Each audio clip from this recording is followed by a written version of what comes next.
வருஷம் வருஷம் அந்த கம்ப்ரஸரு லிப்பரா போகிறது தான் ஒரே வேலை போல் இருக்குது எல்லா வேகனாருக்கும். இந்த கம்ப்ரஸரில் இந்த ஒரு பிளாஸ்டிக், அதாவது கிளட்ச் அசம்பிளியில் இந்த பிளாஸ்டிக் போகிறதுனால வருஷம் வருஷம் கண்டிப்பாக இந்த வெயில் காலத்தில் இந்த கம்ப்ரஸர் போயிடுது. என்ன ரீசன்னா குவாலிட்டி கம்மியாக போடுறாங்க போல் இருக்குது. நிறைய வண்டியில் அந்த பிரச்சனை வருது வேகனாரில். இதை வந்து தயவுசெய்து மாருதி சுசுகி பார்த்தீங்கன்னா இதுக்கு ஒரு சொல்யூஷன் கொடுங்க. கம்ப்ரஸர் ரீப்ளேஸ்மெண்ட் கொடுங்க, கண்டிப்பாக கொடுக்கலாம். இது வந்து ஆடி மாதத்தில் நமக்கு வந்த ஒரு 6000 ரூபாய் 7000 ரூபாய் செலவாயிடுச்சு.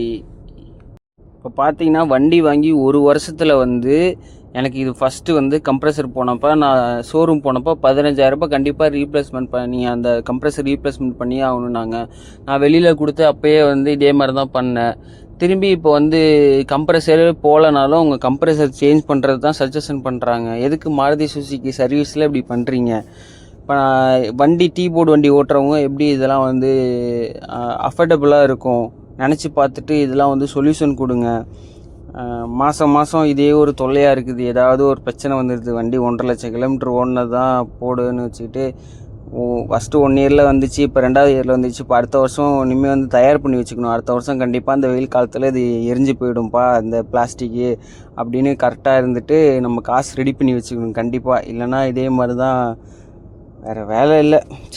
காசு மட்டும்தான் செலவாகிட்டே இருக்குது, வருமானம் வரவே இல்லை.